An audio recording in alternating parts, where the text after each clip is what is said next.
In Pennsylvania, they identified over 1,000 victims, over 300 offenders, and there were more that they could not even identify. We know that in Minnesota, as a result of the statute of limitations having been opened for 3 years, each of these survivors came forward, and each of them have brought actions against every diocese in Minnesota, every current Catholic bishop and former official, for their role and complicity in this.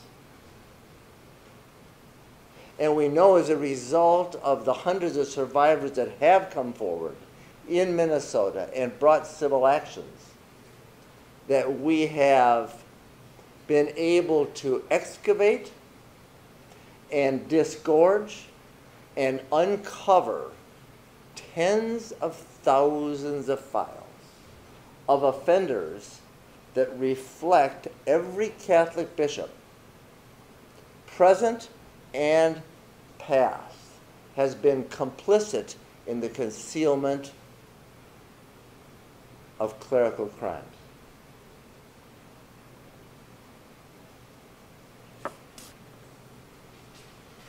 For years, the Catholic bishops hid behind the statute of limitations, in every case, including that brought by you, Paul, decades ago, was thrown out. But because the statute of limitations was removed civilly in Minnesota, we have made progress. The survivors have made progress in disgorging that truth and exposing it to some extent. But more needs to be done.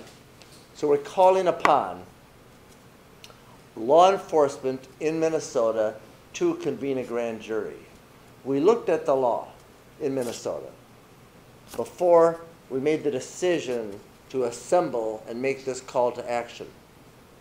And under the law in Minnesota, each county attorney has the power to call a grand jury to investigate these crimes. But we have dozens of county attorneys. And thus, those that we've asked to either couldn't or haven't, and none of them are able to do it statewide. And the law does provide in Minnesota, not that the Attorney General do it, as was done in Pennsylvania, but that the governor has the power to call and convene a grand jury and marshal all the law enforcement resources that are available to the state in investigating clerical crimes and its cover-up. So we are calling for the governor to convene a grand jury to fully investigate. And we also know that we are in possession, because of the courage of these survivors and with all the other survivors that we've been working with, tens of thousands and hundreds of thousands of pages of documents that have already been unearthed that can be used, and hundreds and hundreds and hundreds of survivors whose truth can now be acknowledged further. At the same time, we're calling upon a grand jury to investigate what I believe to be an organized crime syndicate called the Catholic Bishops of Minnesota. An organized crime syndicate called the Catholic Bishops of Minnesota. I'm calling upon each of the bishops to come cleaner than they have. The reality is that in the Archdiocese of St. Paul and Minneapolis, and some of the other dioceses, they have, under pressure from the survivors, disclosed and disgorged documents, and other dioceses have disclosed and disgorged the names of offenders. And so far in Minnesota, through the courage of these survivors and the other survivors, we've now identified 186 predators, priests accused, credibly accused of sexual abuse of minors in Minnesota because of the opening of the statute of limitations. 186. What we also know is that is a fraction of the actual number of offenders who have been concealed and protected to this point in time. Thus the urgency for more action by law enforcement at the state level and from the governor's office. We also know that some of the dioceses and the bishops have also refused to turn over documents. We know the Diocese of Crookston and the bishop in Crookston, Hepner, has refused to turn over the files that we know reflect offenses that have been committed, and been less than candid about the names. In Crookston, they've identified 9 offenders on their list. We know there are more. Similarly, the Diocese of Duluth, there are 37 offenders that have now been identified by them. We know there are more. And the Diocese of Duluth and the bishop in Duluth, Bishop Skirba, has also refused to turn over the files. In other words, they're holding on to their secrets and continuing to conceal what needs to be known to protect those kids. Thus, it's time for more to be done. And when I look at the grand jury report and we read through those that have, and we have, and we look at the 40th statewide investigating grand jury report issued in Pennsylvania, it's right here, 300 pages. We know what they found in Pennsylvania, and I know what they've done in Pennsylvania, because we've been working there with survivors for many, many years, and they've been concealing crimes the same way they have in Minnesota. And when we look at this grand jury report, we also need to reflect on what the grand jury found there. And what the grand jury found as they looked at the clerical crimes is this. For many of us, those earlier stories happened someplace else. Some place away. Now we know the truth. It happened everywhere. We know the truth because it happened here, and to each of you and all those with whom we stand. But we also know it has yet to be fully revealed or adequately investigated. We also know in this grand jury report that they found that the bishops there employ a playbook. And they found it's like a playbook for concealing the truth. And there's 7 steps in that playbook. And each of these steps that they found were employed in Pennsylvania are the same steps employed across this country, and more particularly by every bishop, current and past, in Minnesota. And those 7 steps are euphemisms to describe a rape and assault as inappropriate conduct. Don't conduct genuine investigations. Number 3, give the appearance that they're being sent away for evaluation and diagnosed to be okay. Number 4, if they have to be removed from a parish or a school or a location, don't say why, just remove them and keep it secret. Number 6, even if a priest is raping children, keep providing him housing, privileges, position, and pay. Number 7, if it's known to the community, don't remove him from the priesthood.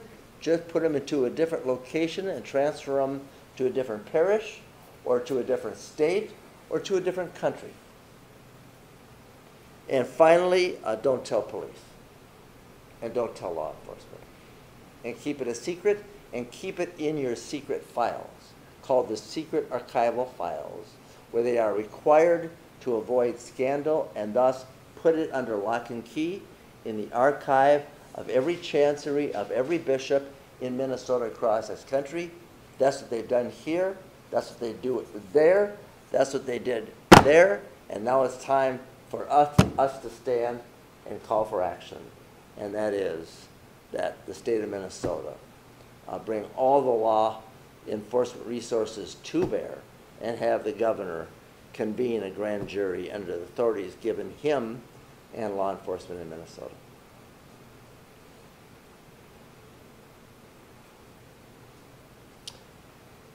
I'm going to,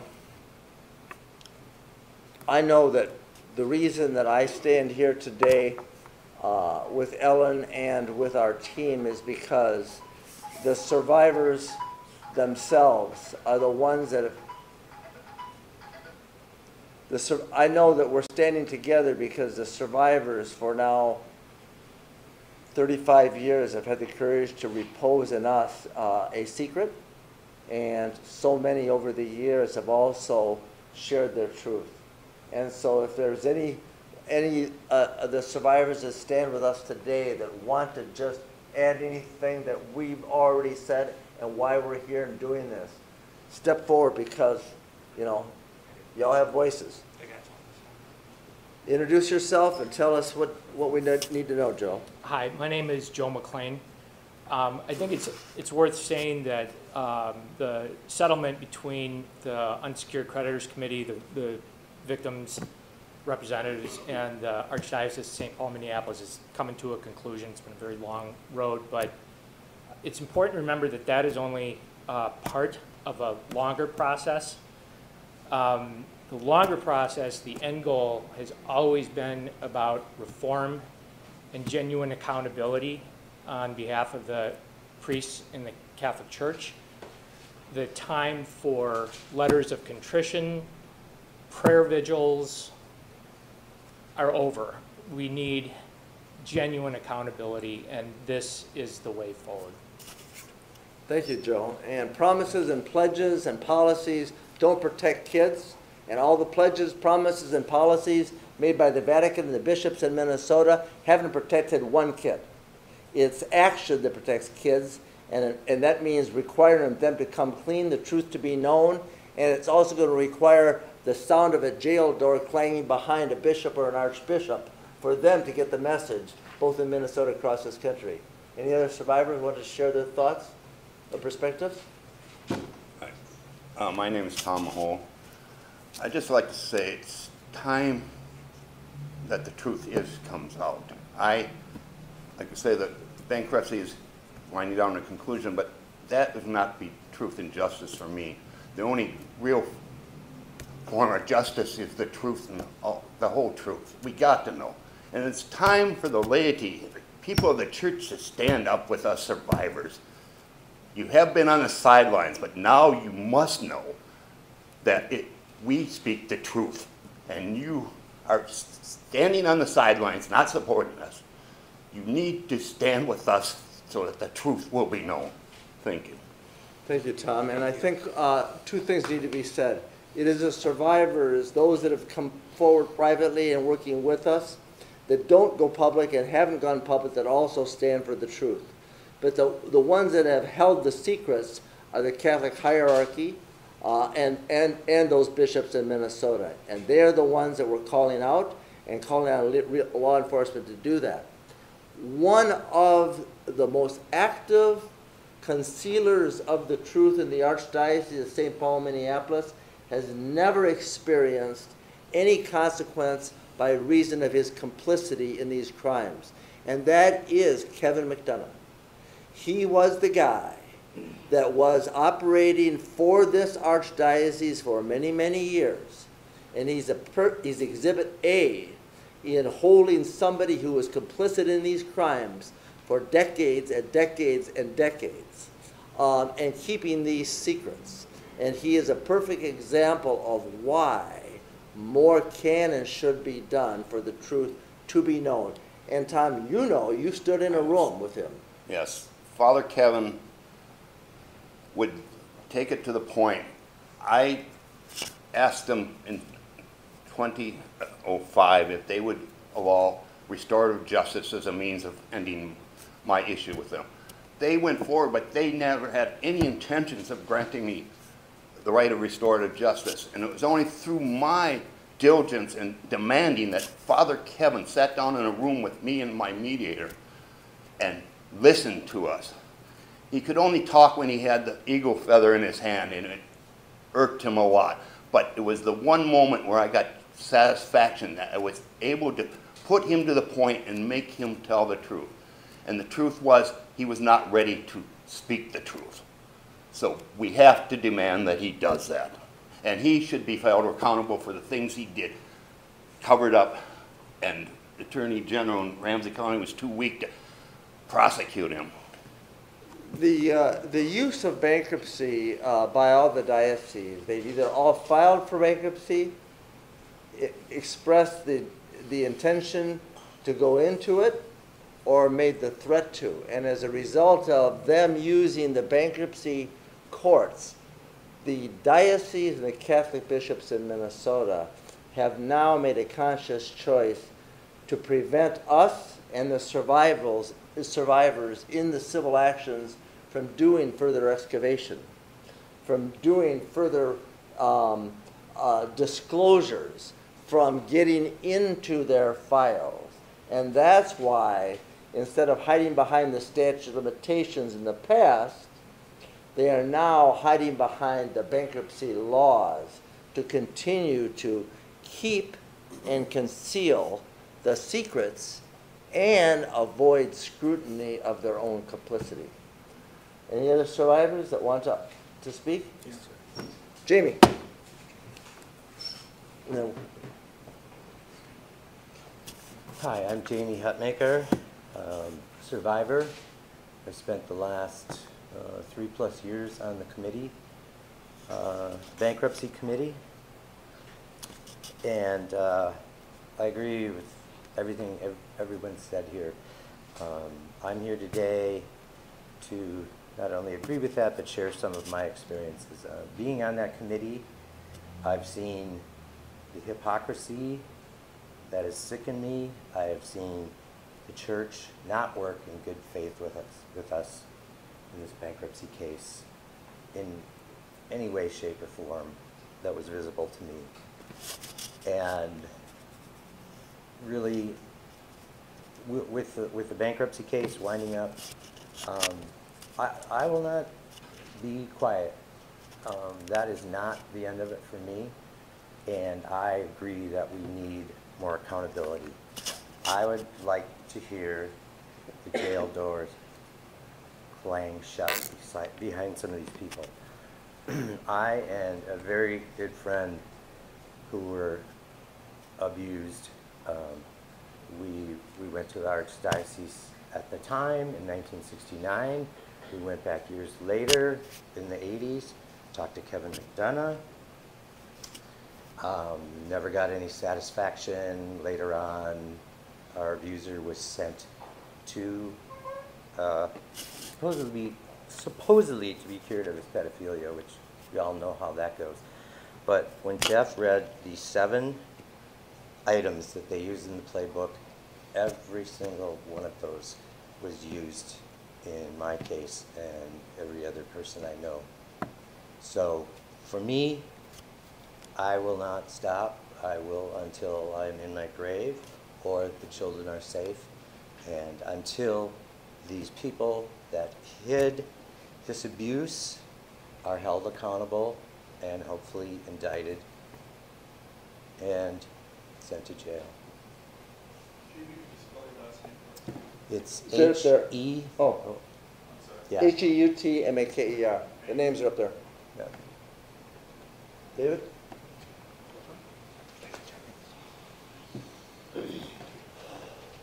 My name is David Lind, and I just want to add, one of the things I learned growing up is the phrase, whoever does evil hates the light. 5 years ago, I'm just going to call on the governor, 5 years ago you signed the Minnesota Child Victims Act that opened the door, that allowed some of this investigation to happen. Turn on the light in the room. That's all we're asking. Thank you, David. Go ahead, Paul.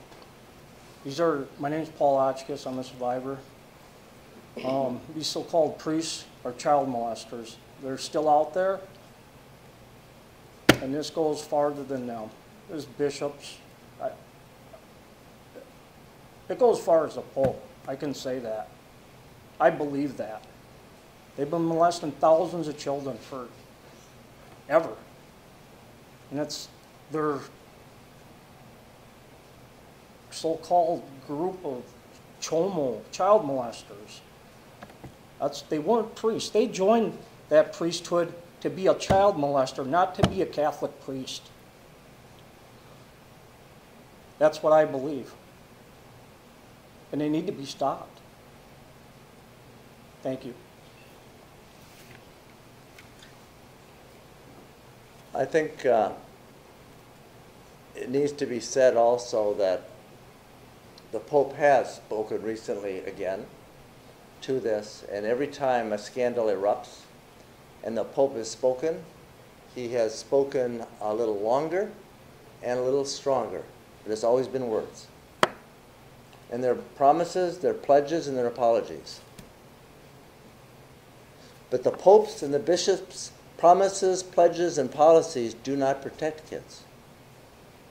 They protect themselves because they lead the people in the communities across the country and across the globe to believe that they dealt with the problem when they haven't.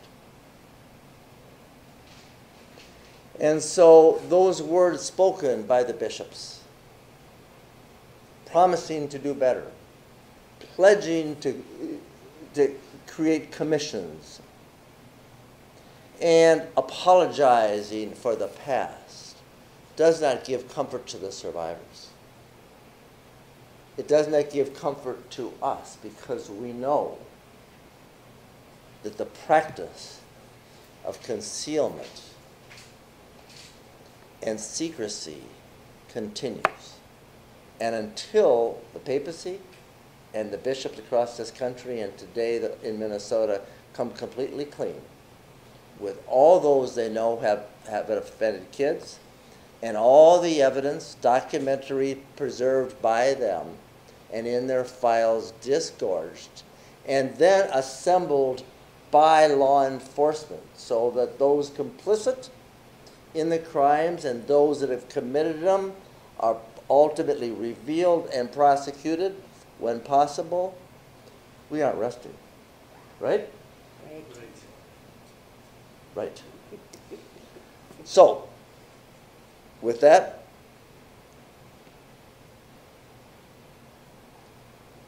we urge the state to act.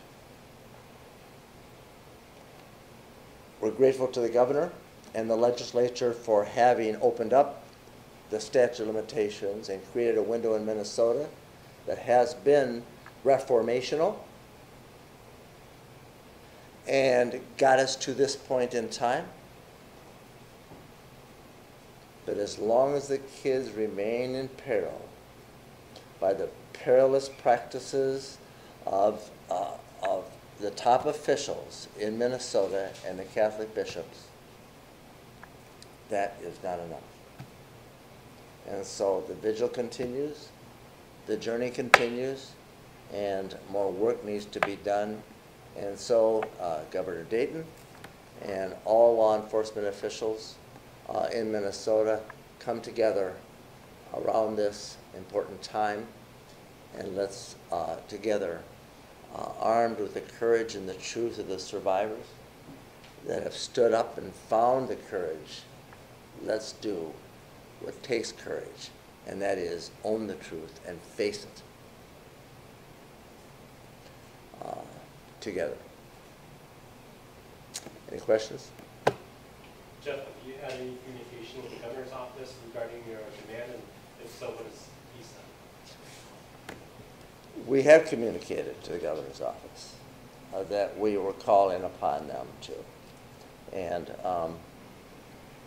I will leave it to them to address. Did you speak directly with the governor or people in his office? I spoke with his office. Not willing to say how they responded? I think that's for them to say. But I believe the governor and the governor's office has been supportive of these efforts and our efforts, and I have a lot of hope that they can, and they will do what they can do, and there is promise in that. Jeff, have you spoken with the Attorney General's office? Yes, I have spoken with the Attorney General's office, and the Attorney General's office informed me, as I looked at the law, that seemed to indicate that the Attorney General doesn't have singularly the power to convene a grand jury under Minnesota law, as they do in Pennsylvania. That it is the county attorneys that are vested with that power, and because there's so many county attorneys, and each of them only have jurisdiction in a county, they can't do a statewide investigation. They can only do a county-wide investigation. And those county attorneys that we've asked to said they couldn't or they wouldn't. As a result, the Attorney General told me, as I already knew, that they didn't really have the power to do it, but they could call for it, but they don't have the power to execute it. It's actually the governor's office that has the lawful power to call for the convening of a grand jury by law enforcement and in conjunction with the county attorneys across the state. So yes, I talked to the Attorney General. Yes, I talked to the governor's office. Yes, yes, and yes. And yes, I've been talking to county attorneys across the state for a long time. And invariably, they are hamstrung both by statute of limitations and by limited powers that we now realized can no longer cause further constraint and restraint and allow this to continue. So we're inspired by what happened in Pennsylvania and confident that more is going to happen here.